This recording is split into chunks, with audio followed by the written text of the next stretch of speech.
네, 애청자 여러분 안녕하십니까. 유정희 드림 CIS의 유정희 대표님께 묻다 세 번째 시간입니다. 그래서 1편에 대한 인기가 너무 높아서 바쁘신 대표님의 지식을 받고자 제가 하는데, 오늘은요 정말 보셔야 될 게 주식시장에 주가 영향을 많이 미치는 아스코 2024가 5월 31일부터 6월 4일까지 열리는데, 주식시장 경험적으로 보면은 사전에 올랐다가 학회가 개막이 되면 주가가 빠지는 경우가 있었고, 네. 아니면 학회가 진행 끝나고 나서 더 올라가는 경우도 있었고, 좀 일정한 게 없었는데, 어쨌거나 이 여기에 대해서 알아두시는 분은 주식 투자자에게 굉장히 도움 되실 건데, 특히 이 부분을 오늘 대표님 모시고 쉽게 살펴보시면 오늘 방송을 보신 분과 안 보신 분은 정말 투자의 결과가 크게 다르지 않을까 싶습니다.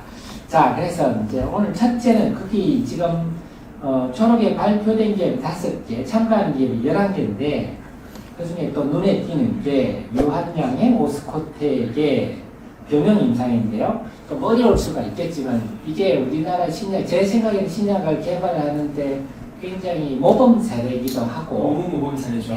수가에도 영향을 많이 부분이라서 조금 어렵지만 깊이 있게 설명을 드리면, 제가 먼저 역사를 말씀드리면, 이제 오스코텍이 원래 물질을 레이저 TV라는 물질을 만들었는데 그게 2015년이더라고요. 네. 벌써 한 8년 전에 9년 전이군요. 그거를 갖다가 유한양이 알아보고 이거 될 만하다 싶어서 계약금 15억 줬더라고요.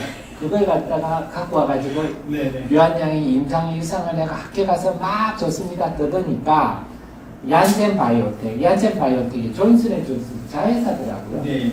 얀센 바이오텍이 이거 엄청난데 해가지고 14억 5,500만 달러. 그럼 뭐 거의 2조 가까운 돈이라 치고. 자, 그런 일이 발생해서 오늘의 일을 왔는데, 그래서 이번에 발표하는 것이 이 레이저 티닙과 아미반 탐압이라고 해서 얀센 바이오텍이 개발한 물질과 후보 물질 2개를 병용해서 하는 것이, 근데 저는 이게 놀라운 게 타그리소. 미소 세포폐암의 표준 치료하는 타그리소면 둘이서 한번 니랑 한번 맞짱을 떠보자 해서, 근데 이게 3상의 이상 분석이 나오는데, 대표님이 일단은 타그리소하고 비교한다는 건 상당히 놀라운 거 아닙니까? 그렇죠. 네. 실질적으로 타그리소는 글로벌 기업인 아스트라제네카의 주력 제품이기도 하고, 그다음에 이것을 맞짱 뜨고자 했던 회사도 만만치 않은 존슨앤존슨이기 때문에 존슨앤존슨이 다행히 어떤 물질을 가지고 왔냐면 유한양의 물질을 가지고 가서 맞짱을 뜨고 있어서 이게 우리도 주목하게 되고, 마치 이거예요. 손흥민 선수가 유럽에서 뛰고 있으니까 이 손흥민 선수에 대해서도 주목이 가고 있고, 그 다음에 유럽 리그에 대해서도 우리가 전혀 안 보고 있다가 밤중이라도 또 보게 되고, 그러니까 글로벌에 대한 눈이 높아지고 신약 개발에 대한 눈이 높아지고, 그 경험들이 단순한 손흥민 선수의 축구 기술이 좋아지는 게 아니라 그것을 보고 자라는 또 우리 꿈나무들이 나도 저렇게 돼야지 하고 눈높이를 맞춰 나갈 수가 있거든요. 굉장히 정직하게 살아온 이 물질의 개발 스토리다. 이게 교과서적인 것 같아요. 보통은 바이오벤처는 혼자서 임상 일상을 수행하기 되게 힘들어요. 일상도? 네. 왜냐하면 임상 일상을 수행한다는 것은 최소한 국내에서만 하는데도 40억에서 거의 잘 설계를 한다면 50억 이상 들어가거든요. 2015년 딱 요 당시가 되면 바이오벤처에 막 불려고 했던 거예요. 한미가 이제 막 앞에 쓰고 뭐뭐를 하고 막 이럴 때였거든요. 그러니까 그 전에는 발음이 하나도 안 불었어요. 이 물질을 개발한 오스코텍은 15억도 아마, 제가 금액을 정확히 기억을 안 했었지만, 얘의 꿈은 국내 가장 큰 회사한테 라이센싱하는 게 가장 큰 꿈인 거예요. 오스코텍이? 네. 그러니까 오스코텍뿐만 아니라 모든 바이오벤처는. 그래서 딱 그때 유한양에다가 라이센싱을 해서 임상 1상과 2A 이상으로 가는 그 초기에 있는 투웨이를 갖다가 유한양행이 아마 수행을 했죠. 그래서 혜택은 일단 성공했군요. 그렇죠. 그리고 야 대신에 개발을 하면서 나한테 계속 로얄티를 줘야 돼. 단계별로. 아마 이제 그런 계약이 있었기 때문에 오스코텍도 이게 잘 돼가니까 계속 주목을 받고 주가도 많이 맞습니다. 오르고 있는 것 같고 유한여행도 역시 글로벌 임상을 한다라고 하는 것은 굉장히 돈이 많이 들어요. 한국에서도 신약을 개발하는데 미니멈 600억에서 지금은 1200억 정도 들거든요. 한국 안에서만 하는데 글로벌로 가면은 미니멈 6천억에서 3조 정도 든다고 하거든요. 근데 될지도 안 될지도 모르는데 주가가 3조가 아니고요. 현금으로 3조가 필요한 거예요. 그러니까 막 갈 수가 없는 거죠. 그러니까 한국의 뭐 한미약품이라든지 유한이라든지 뭐 대웅이라든지 뭐 굴지의 뭐 회사들의 꿈이 뭐냐면 글로벌 뭐 한 30대 안에 있는 제약 회사들한테 내 것을 라이센싱을 하고 그리고 그것이 성공하면은 러닝 로얄티 판매를 할 때마다 나한테 주고 물론 이제 자존심이 있으니까 한국은 내가 할게 뭐 이 정도의 양해는 자존심이군요. 한국은 내가 할 때는 그 정도는 또 이제 라이센스를 하면서 유한양행도 일단 성공을 했네요. 그래서 굉장히 모범적인 거죠. 바이오벤처로부터 우리나라의 그 빅파마로 라이센스가 되고 빅파마로부터 글로벌 빅파마로 라이센싱이 됐고 또 그 결과도 괜찮다라고 이번에 이제 발표가 된 거거든요. 그러면 지금 이제 우리나라가 개발한 물질을 가지고 네. 존슨앤존슨과 아스트라제네카가 이제 맞죠. 맞짱을 뜨는 상황이 됐는데 네. 그게 그러니까 어쨌거나 타그리수가 했다고 한다면 일단 1차 치료에 해당, 1차 네. 치료제에 해당하는 거 아닙니까? 근데 네네네. 이번에 발표하는 건 이제 3상 2차 분석, 제가 앞에 볼 때도 앞서 말씀드렸듯이 유럽의 ESMO, 네. SMO에도 이미 계속 네. 임상을 계속 발표해 왔더라고요. 네, 네, 네. 이번에 나오는데 이제 증권계에 나오는 거는 또 이게 이번에 병용 임상이 지난 2월에 FDA의 우선 심사 네, 대상으로 네, 네. 됐다.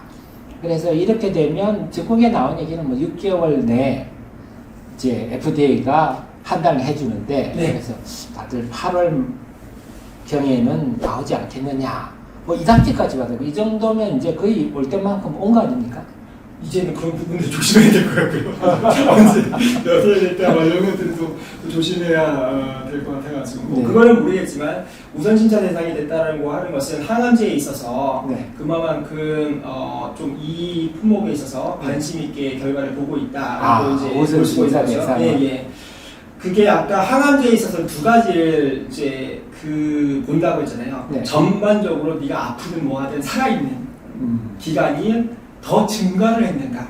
그 다음에 이제 퀄리티가 이제 굉장히 중요하니까 무진행 생존 기간이라고 해가지고 우리가 이제 PFS라고 좀 하는데 보면 다 낫지는 않았어. 그렇지만 아프지는 않아. 그래가지고 거의 다 난 것처럼 무진행 생존 기간이 얼마만큼 늘었는가. 그 삶의 질에 해당하는 예. 그게 요번에 이제 발표되는 내용에 보면은 기존의 것보다 경쟁 제품보다 많이 좀 길어졌다. 그러니까 좀 내약이 좀 삶의 질을 조금 더 연장시켜 준다라고 좀 이런 발표들이 좀 있는 거죠. 그래서 아마 뭐 다른 기사들도 보셨겠지만 뭐 존슨앤존슨 회장이 굉장히 기뻐하면서 판매를 늘려? 상당히 힘을 주고 어쨌거나 대표님 말씀 FDA에서 우선 심사 대상으로 됐다는 것은 좀 신경을 쓴다. 네네네. 이런 의미는 충분하다. 그렇죠. 신경 써서 우리나라 식약처도 그렇고요. 우리나라 식약처도 우선 심사 대상이라는 게 좀 있습니다. 빨리 나오면, 빨리 나오면 그만큼 뭐 미국 국민이겠죠. 일단은 뭐 미국 국민이라든지 뭐 전 세계 사람들한테 많은 혜택을 더 많이 줄 수 있겠다라고 하면은 조금 더 빨리 허가를 내주면 좋지 않겠니? 이런 거죠. 자, 그런데 이게 좀 특징이 있는 게요. 이 유한양에서 국내 임상은 유한양이 한다 그랬는데 이 국내에서 이미 레이저티닙이 비소세포 폐암에 대해서 1차 체외적으로 이미 집합이 되고 있지 않습니까? 좀 말씀해 주십시오. 이제 암은 솔직히 연구비들이 많이 들어가기는 하지만은 네. 이 신약 개발에 있어서 굉장히 중요하지만 건보 제정에 있어서도 굉장히 중요한 포션을 차지하고 있거든요. 그래서 항생제나 아니면은 항암제 같은 경우 또는 뭐 중요한 약품 같은 경우는 1차 치료제가 있고 2차 치료제가 있고 3차 치료제가 있어요. 네.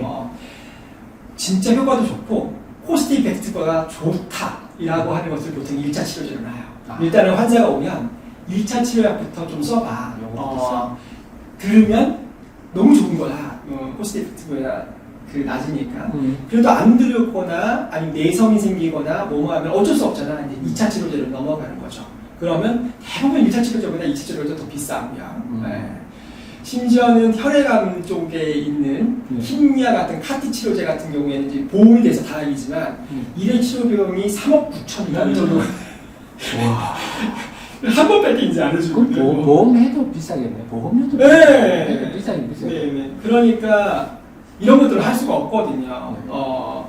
그래서 1차 치료제라고 선택을 받았다라고 하는 것은 효과도 좋고 굉장히 코스트 이펙트가 좋다라는 거고 유한양이 요번에 올해 이제 보험을 하면서 이걸 회사의 정책인지 아니면은 건보 재정을 걱정해 주신 건지 타그리소하고 동시에 보험이 적용이 됐는데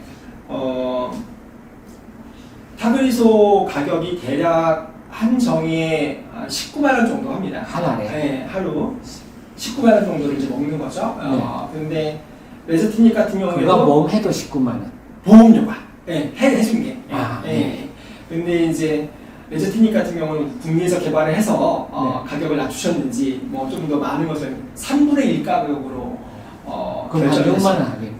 6만 원. 네. 19만 원. 6만 3천 원, 6만 4천 원 정도 하는 겁니다. 네. 그래서 건보 재정이 있어가지고는 굉장히 좋은, 고마운 일이죠.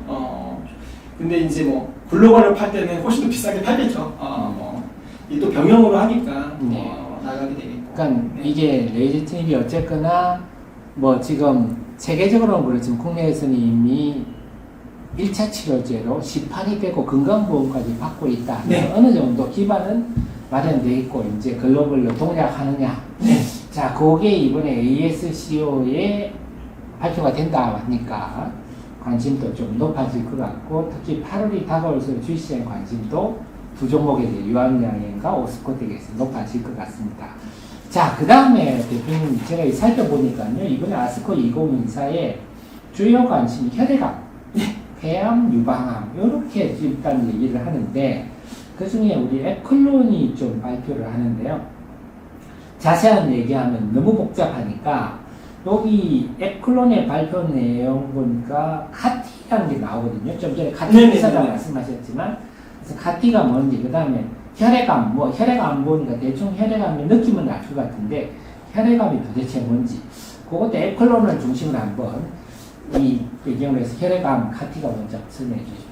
혈액암이라고 하면은 그냥 예전의 말로 따지면 그냥 백혈병이다라고 하면 백혈병. 네. 그럼 피 속에 백혈구 사라져버리는?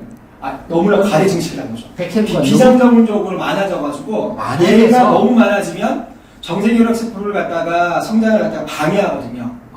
그래가지고 결국은 다 같이 죽어버리는 거죠. 백혈병이죠. 백혈구가 적당한 뭐든지 모든 적당한 우리가 많이 먹으면 좋을 거라고 생각하지만 배 터지도록 먹으면 진짜 배가 터질 수가 있는 거죠. 그래서 백혈구가 너무 많이 생성이 되면 혈액암은 백혈병이다 이렇게 생각하면 되겠군요. 그게 이제 옛날 표현으로는 좀 그렇고 요새는 조금 더 나눠져가지고 보면은 뭐 얘 같은 경우도 불응성 비세포 비성 림프종 해가지고 림프종도 역시 백혈구 중에 하나거든요. 그래서 조금 더 세분화돼가지고 뭐 림프종이라든지 다발성 골수종이라든지 이렇게 조금씩 더 나눠지긴 하지만 혈액암이다 그러면은 그냥 백혈병의 한 종류다라고 이제 생각을 하고 항암제가 개발이 되면서 여기를 타겟으로 좀 하려고 되게 노력을 많이 했었어요. 그런데 혈액 쪽이잖아요. 뭐 한 곳에 머물러져 있고 전신 서큘레이션을 하니까 그리고 면역 쪽에도 관계되고 하니까 굉장히 잡기가 좀 어려워서 거의 카티가 나오기 전까지는 백혈병은 너무 좀 어렵다라고 생각을 한 거죠. 예. 그래서 우리가 백혈구라고 하는 것들이라든지 네. 면역세포라고 NK세포라고 하든지 네. T세포라고 하든지 뭐 이런 것들은 면역에 관계된다라는 것을 좀 많이 맞습니다. 또 요새 너무 많이 선전에도 나오고 하니까 네. 그런데 실제로 예의 치료법은 그리고 이제 가장 중요한 것은 면역 반응이 다른 사람께 들어가거나 아니면은 이종에서 들어온다라고 하면은 인체 내에서는 면역 반응, 거부 반응이 일어나기 때문에 오히려 득이 되지 않고 실이 되는 경우도 많았었거든요. 네. 그것을 갖다가 막기 위해서 자기의 혈액, 골수에서 네. 혈액을 채취를 해서 네. 면역세포의 T세포를 갖다가 좀 더 활성화시켜가지고 네. 특히 여기에다가 소위 말해가지고 그 타겟을 우리가 그 스쿼드 미사일처럼 네. 추적 우덕탄을 갖다가 또 붙여주는 거예요. 네. 그래가지고 증폭을 시킨 다음에 군대를 많이 T세포를 더 해주는 거예요. 스쿼드 미사일. 그리고 다시 혈액에 집어넣어줘요. 자기 거니까 면역은 반응은 일어나지 않으면서 T세포들이 군대가 많아지니까 군대도 어느 군대냐 목표만 디립다 가서 공격할 수 있는 그것을 활성화 시켜줘가지고 집어넣어주니까 혈액암에 대한 부분들이 많이 극복될 수가 있어서 카티가 굉장히 카티는 어떻게 보면 좀 혈액암에 특화된 현재는 좀 그렇습니다. 그런데 이 부분을 다른 쪽으로도 하면 어떨까라는 생각도 좀 하고 있고 이 활성화를 시켜주는 것들이 또 암세포들이 엄청나게 자기 스스로가 우리 코로나처럼 계속 변종을 일으키고 내성이 생기듯이 네. 암세포가 무서운 것이 변종이라든지 내성 같은 것들이 활발해지니까 네. 처음에 들었다가 듣지 않을 때도 있어요. 그러니까 이제 계속 해가지고 뭐 1세대 카티, 2세대 카티, 3세대 카티들이 나오면서 계속 변경을 좀 시키죠. 아무튼 현재까지는 좀 인프종이라든지 네. 아니면 백혈병에 좀 맞춰져 있는 것이 카티이고 효과도 좀 좋았어요. 그런데 첫 세대 나온 것들이 이제 반응률이 좀 떨어지고 있어서 조금 내성이 앞으로는 생기는 네, 이제 반응률이 좀 좋은 2세대, 3세대들이 계속해서 나오죠. 자, 그래서 카티는 제가 대표님 말씀드리니까 저것도 제가 밀리터리 많이 하다 보니까 이게 딱 표적을 가서 딱 하니까 드론이네요. 드론인데 거의 드론인데 군집 드론이 맞습니다. 막 늘려가지고 그냥 자 카티는 그 군집 드론이다 이렇게 생각하시면 될 것 같고요. 자, 그 다음에 또 ABL 바이오도 우리 상장 바이오주 중에 꽤 주목을 받는 회사인데 어느 애널리스트 분은 그들하고 대표님이 참 인격이 좋으시다. 감명받이 이런 말씀 저는 아직 못 만나봐서 한번 뵙고 싶은데 어쨌거나 여기 ABL 바이오도 발표를 하는데 이 내용들을 볼 때 ABL 바이오 이중항체 치료제 이쪽에 좀 강한데 이중항체 치료제 그 다음에 여기는 고형암을 대상으로 안정증 유효성 이런 얘기가 나오는데 그럼 이중항체 치료제 이중항체 이게 뭔지 고형암이 뭔지 이것도 한번 말씀해 주시죠. 고형 솔리드 튜머라고 하는 것은 네. 진짜 고형인 거예요. 유방암이라든지 폐암이라든지 간암이라든지 뭐 이렇게 혈액암은 이렇게 돌아다니면서 네. 혈액 쪽이잖아요. 네. 네. 그래, 액체 상태냐 고체 상태냐. 혈액암의 어떤 상대 개념에 네. 해당한다. 예. 그래서 한 암이라고 생각하지 않고 고형암은 고형암들의 특징들이 좀 있어요. 그래가지고 한 번에 이렇게 뭉쳐서 얘기를 하죠. 그리고 솔직히 항암제가 한 곳에만 듣지는 않아요. 네. 타겟을 하다 보면은 네. 아주 정밀하게 계속 해가지고 유도를 해서 네. 간암만 한다든지 유방암만 한다든지 하려고는 하지만 네. 실질적으로는 이것이 여러 개의 암에는 들을 수 있다라고 좀 생각되고 동물 실험을 통해 가지고 다 할 수는 없기 때문에 네. 일단은 허가를 갖다가 일상 들어갈 때는 그냥 솔리드 tumor로 할래 아니면은 그냥 혈액암 쪽으로 할래 이런 식으로 크게 분류를 해줘요. 그러면 솔리드 투머 중에서 뭐 유방암도 하고 뭐 대장암도 하고 뭐 전립선암도 하고 해서 몇몇 환자들을 갖다가 조금씩 모을 수 있어요. 대신에 이상 갈 때는 솔리드 투머 이런 식으로 하면 허가가 잘 안 나요. 아, 임상 결과를 보고 너가 결정해 이제 유방암으로 갈지 뭐를 할지 이런 식으로 해서 단계별로 해서 임상 1상에서는 고령암으로 했다 이런 말들이 좀 많이 나오고 임상 2상에서부터는 아주 구체적으로 나오죠. 뭐 허투의 뭐 불응성의 뭐 비funk성의 뭐 이런 식으로 대학교 1학년 때는 그냥 뭐 경제 학부 뭐 무슨 학부 쪽으로 하는데 2학년부터는 과를 딱딱 정하라 이 말이죠. 그러니까 일단 고령암이라는 단어는 임상 1상 정도에 해당하는 개념이 한시적 개념이군요. 네네. 그럼 이중항체는 역시 우리가 항체 치료제라고 하는 것이 1세대는 케미칼 쪽의 약품들이 많이 나와가지고 무조건 다 죽였어요. 네가 죽든 내가 죽든 일단 다 죽여보자. 그래서 머리카락 다 빠져. 네. 그런데 이제 한 20년 전에 표적 항암제가 나왔죠. 네. 그래서 그것들의 특허 기간이 끝나기 때문에 바이오 시밀러 회사들이 막 뜬 거고요. 그거의 특허를 이제 그거를 하려고 해서 셀티론부터 시작해가지고 삼성이라든지 다른 많은 회사들이 이제 나온 거고요. 네. 그때가 대부분이 단일 항체사, 단일 클럽 쪽이었고요. 하나만. 네. 그 이후에 하나만으로 부족하다는 걸 알게 됐어요. 그러니까 이제 이중항체 이제 막 나오고, 아까 그 레저티닙하고 같이 병행하는 아미반타납 같은 경우도 이중항체. 네. 그래서 글로벌 회사들이 이제 이중항체들을 많이 개발을 해가지고 단일 클럽보다는 훨씬 더 이제 하고 지금 3중항체도 나오고 있고요. 3중항체. 네. 이렇게 두 개를 동시에 딱. 이게 면역세포도 있고 그 다음에 암세포도 있는데 한번 여기에 대해서 얘 둘을 더 가깝게 만들어 볼까? 그러면 이놈이 얘를 더 빨리 쉽게 때리겠지? 그리고 암이라고 하는 것들이 또 여러 가지가 있으니까 동시에 두 개의 암을 갖다가 타겟을 할 수도 있고 그러니까 우리가 갖고 있는 수용체가 몇 개에 작용하느냐 이런 것들이 이제 이중항체의 기본인데 대부분은 이제 효과를 좋게 하기 위해 가지고 면역 세포하고 암 세포를 갖다가 동시에 끌어주게 하는 것들이 조금 더 설계가 되면 좀 더 정밀하게 좀 더 효과를 좀 높이려고 하는 거죠. 그러니까 암세포는 그냥 때려 부시고 내가 면역 기능은 나는 또 강화해가지고 그렇죠. 다른 데다가 공격을 안 하는 거죠. 한번 때리고 한번 빼가지고 뭐 이런 느낌이군요. 초기 전년 때는 민간인들의 피해가 생각 안 하고 일단은 이기고 봤는데 요새는 이겨도 민간인의 피해가 크면 욕을 엄청나게 먹거든요. 항암제가 딱 그거예요. 막 몸통 투표를 했는데 민간인 정상세포를 죽이면 엄청나게 혼나는 거예요.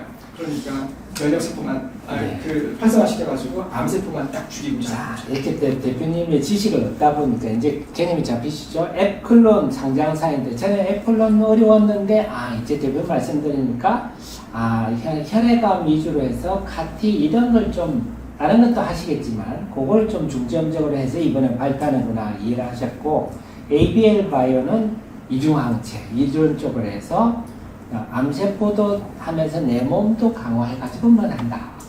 요런 느낌으로 주로 많이 하는구나 이제 아셨고 자 또 하나가 대표님 또 올해 이슈가 된 리가캠 바이오 역시 전에는 레고캠 바이오였는데 네네네. 처음에 오리온에서 이 회사 경영권 인수하고 나서 두 종목부터 주가가 폭락을 했습니다. 네네네. 그러니까 시장에서는 오리온이 저걸 왜 하지? 그래서 그러면서 레고캠 바이오도 이제는 어쨌거나 경영권이 리가캠 바이오로 바뀌었는데 다시 주가 올라가요. 요즘은 다시 회복하고 있습니다. 그때 이제 리가캠 바이오 이번에 발표한 내용을 보니까요, ABC 치료제라는 표현이 나왔고, 그다음에 HER2 유전자를 타겟으로 하고 있다. 자, 요 단어를 알면 리가캠 바이오가 이번에 어떤 일을 요즘 열심히 하는지 알 수 있을 것 같은데 이게 뭡니까? 핫한 게 진짜 두 가지죠. 딱 아까 카티 부분이 굉장히 핫하고 올해 엄청나게 핫하고 있는 것이 ADC 해가지고 아마 레고캠 엄청나게 주가 상승하고 오늘 했는데 아까 계속해서 말씀드렸다시피 요새의 항암제의 추세는 얼마만큼 더 정밀 타겟을 할 것인가 그리고 두 번째로는 모든 신약에 있어서 그 꿈은 얼마나 빨리 개발할 수 있을까 빨리 개발한다라고 하는 것은 결과적으로 빨리 시장이 나와서 빨리 그 돈을 회수를 할 수가 있는 거고, 그렇죠. 그 다음에 더 한다라고 하면은 개발 비용을 줄일 수 있을까? 이거의 결합체가 ADC라고 생각을 하면 됩니다. 네. 아까 이제 2세대 항암제가 표적 치료제로 네. 해가지고 허투라고 하는 유전자를 타겟으로 안티바디를 이제 만들어요. 네. 딱 타겟을 항원을 타겟으로 해가지고 안티바디 단일 클론이 딱 나왔는데 뭐 이걸 더 하려고 이중환체도 나오고 이제 뭐 하는데, 그러면 효과적으로 얘가 허투에서 딱 붙어요. 그 다음에 강력한 폭탄을 뒤에다가 물고 들어가는 거예요. 네. 그래가지고 얘가 안으로 들어가가지고 잘 뻥 터지면 이미 알려진 아까 그 1차적으로 확 죽이는 약들 있잖아요. 네. 그게 좀 오래전에 개발됐기는 했지만 효과도 확실하고, 그 다음에 값도 싸고, 그 다음에 얘의 양리기전이 웬만큼 또 밝혀졌고, 네. 그러니까 우리가 예상하는 신약 개발의 시나리오가 프로세스가 굉장히 간단해지는 거예요. 그러니까 그냥 단일 클론 항체라든지 이중 클론 항체라든지 몰랐던 그 신약을 개발하는 것보다는 이미 알고 있는 타겟에 딱 갖다 붙여가지고 이미 알려진 약을 갖다가 딱 넣어가지고 어느 정도 넣으면 얘가 죽겠지, 정밀 타겟이 가능하겠지 라고 생각이 돼서 하는 것이 ADC, 안티바디 드럭 컨주게이트, 즉 지금 항체 약물 접합제. 약물은 폭탄. 저도 좀 이야기는 이제 말씀하는데, 허투란 게 결국 암을 유발하는 단백질이고, 얘 항원이니까 얘를 탁 갖다 붙여야 되는 항체를 만들어서 이게 드러그는 기존에 있는 항암제를 써서, 제가 알기로는 요 리가켄바이오가 여기 링커를 세계에서 제일 잘 만든다. 저는 그렇게 알고 있거든요. 실제로 링크 굉장히 중요하거든요. 그리고 네. 각각의 회사들마다 얼마나 이제 그것을 자기 자체적으로 기술을 보유하고 있느냐, 이런 것도 굉장히 좀 중요하거든요. 네. 아마 그리고 내곡행 뭐 이것도 이제 모범 사례 중에 하나거든요. 뭐 주가는 어떤지는 모르겠지만은 신약 개발에 있어서 모범 사례 중에 하나. 바이오벤처고 상장은 됐지만 실제로 바이오벤처가 계속 연구 개발비를 쓰다 보니까 공모주를 통해서 들어온 돈으로 더 남은 임상을 수행할 현금은 없거든요. 그렇다고 왜 계속해서 유증을 할 수도 없잖아요. 그러면 계속 아무튼 뭘 해야 되니까. 그러면 돈 있는 좀 돈 많은 쪽과 이 바이오에 관심 있는 회사의 라이센스라는 건 똑같아요. 글로벌 라이센스랑 똑같은 거죠. 해서 현금 있는 애가 초코파이 많이 팔아가지고 돈 많이 벌었던 회사한테 이제 더 이상 초코파이만 팔면 안 되겠다라고 생각을 하셨는지 뭐 이렇게 하면서 현금을 가지고 더 이 파이프라인에 더 가서 여기도 나중에 글로벌 라이센스를 더 할지 아니면 현금이 있으니까 직접적으로 뭐를 할지는 좀 잘 모르겠지만 얘도 모범적인 상해를 통해 가지고 간다라고 조금 생각이 되고 있고 사실 근데 대표님이 지난번에 저랑 사담으로 네. 우리 기업 중에 오리온하고 네. OCI가 바이오의 진심이다 그런 말씀 안 하셨어요? 진심은 진심이시죠. 그런데 이제 OCI는 이번에 한미와 뭐 하셔가지고 뭐 진심이 어떻게 이제 됐는지는 잘 모르겠지만 아무튼 그러니까 우리 투자자들이 네. 볼 때 왜 갑자기 초코파이였는데 오리온이 왜 갑자기 리가캠을 했을까? 아니면 OCI가 이전에 부강약품도 인수를 했는데 네네네. 왜 OCI 태양광하는 OCI가 부강약품을 했지? 하지만 실제로 대표님 말씀 들어보면 이미 OCI나 오리온이 바이오에 상당히 관심이 많고 이전부터 여러 노력을 해왔던 그래서 대표적으로 OCI는 바이오 투자를 위한 부서도 만들었었고요. 엄청나게 그 한국뿐만 아니라 글로벌로 투자를 하고 직접 어떤 연구소를 만들까 아니면은 내가 어떤 회사를 인수할까 뭐 할까 뭐 이런 식으로 굉장히 고민을 많이 했던 거고 제가 듣기로는 뭐 오리온 같은 경우에도 워낙 좀 명성이 좀 좋고 그 다음에 그 현금이 이제 계속 있을 때 예전에 삼성도 바이오로직스로 그 들어올 때 고민 많이 했었을 거라고 좀 생각해요. 네. 네. 그렇죠. 네, 김태환 대표님 예전에 이제 그 초기에 계셨던 이 바이오로직스로 꼭 가야 되느냐 상정이 뭐 해야 되냐 고민 굉장히 몇 년 동안 많이 하시고 이제 시작을 하셨다라고 하듯이 미래 성장 동력은 뭐 지금 신약이 뭐 무너졌네 뭐 해내 말해도 아마 우리나라의 환경 처지라든지 우리나라의 인재라든지 우리나라의 교육 수준이라든지 뭐 자원 부족이라든지 이걸 하면은 바이오는 진짜로 뭐 실패는 있어도 이게 답이 아니다라고 할 사람은 아무도 없을 거라고 생각하거든요. 그러면은 그리고 돈이 있어야 된다는 게 가장 큰 문제점인데 문제점이 공모를 해서 상장을 하더라도 현금이 몇백억밖에 없다는 거예요. 많아봤자 1,000억, 2,000억 들어오는데 세계적인 신약을 만들 때는 그건 턱도 없는 돈이다. 그러니까 더 커져야 되거든요. 그러니까 현금 있는 회사들과 결합을 해가지고 가는 거고 항암제는 계속해서 이제 민간인의 피해를 어떻게 하면 줄일까? 그쪽으로 디립다 파고 들으니까 이중한티든 카티든 뭐 ADC든 이런 식으로 계속 발전해 나가는 거고 그 다음에는 어떻게 하면은 개발비를 갖다가 줄일까? 그런 거죠. 자, 그래서 대표님 또 우리 대화를 해보면서 우리가 주식에 좀 오해하는 게 왜 오리온이 갑자기 바이오냐, 오시아가 바이오냐 이게 갑자기가 아니고 이미 그 회사도 오래전부터 준비해 오고 있다. 좀 이렇게 대부분 그러지 않으면 돈을 많이 못 쓰겠죠. 맞습니다.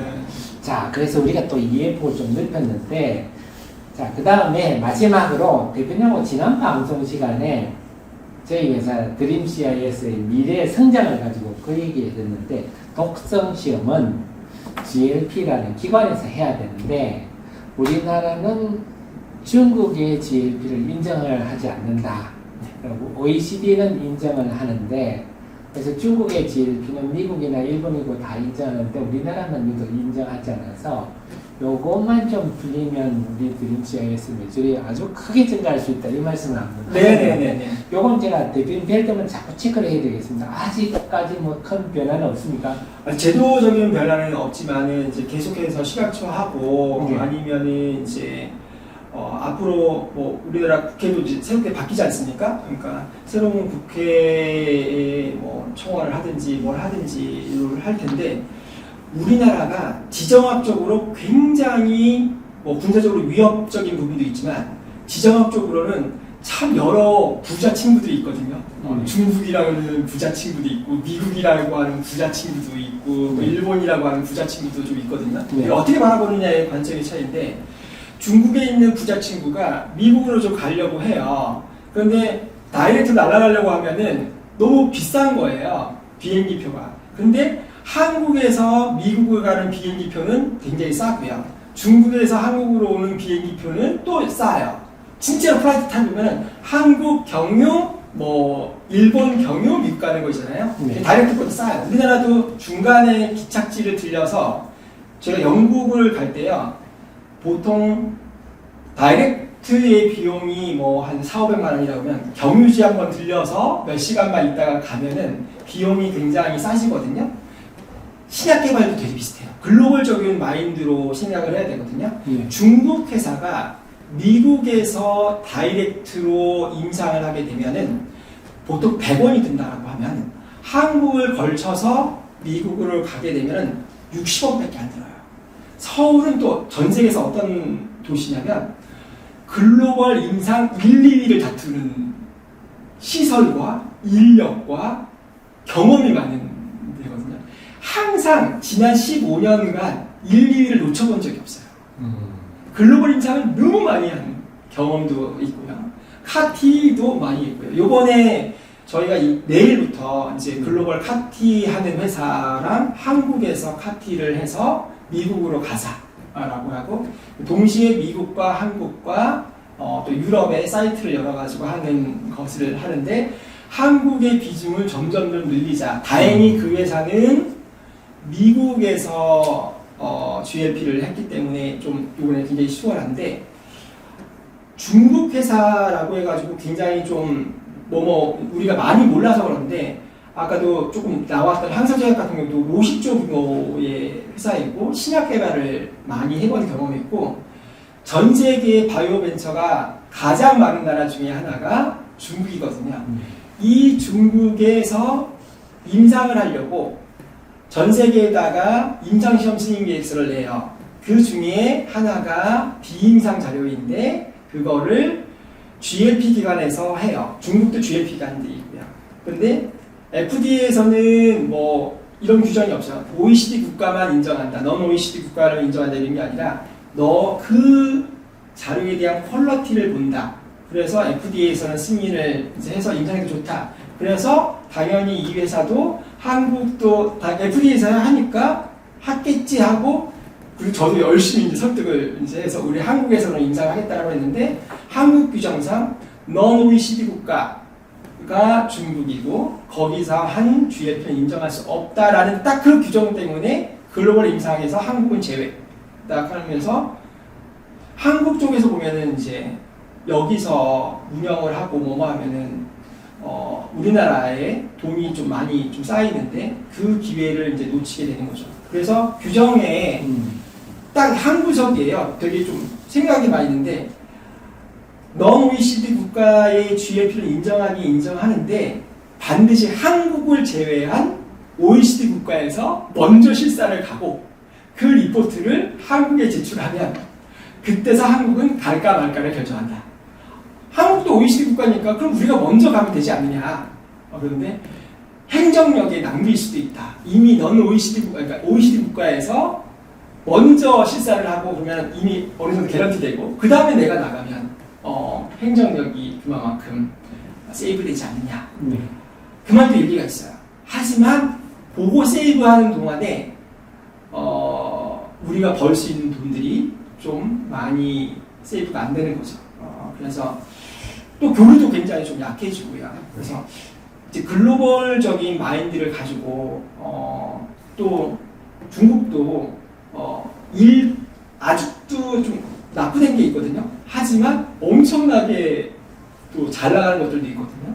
이런 것들에 대해서 편견 없이 좀 받아들여진다라고 하면 한국과 중국이 서로 협력해가지고 중국으로 가는 케이스가 많아지지 않을까라고 좀 생각을 하고 있습니다. 네, 그래서 우리 그 드림 CIS 주주님들은 항상 그 GLP 독성 시험과 관련한 GLP 규정이 좀 우리나라가 글로벌 스탠다드화 되는지 그걸 면밀히 좀 관찰하신다면 이런 재료가 터지면 드림 CIS 주가도 많이 올 것 같으니까 항상 기억해 두시는 게 좋을 것 같습니다.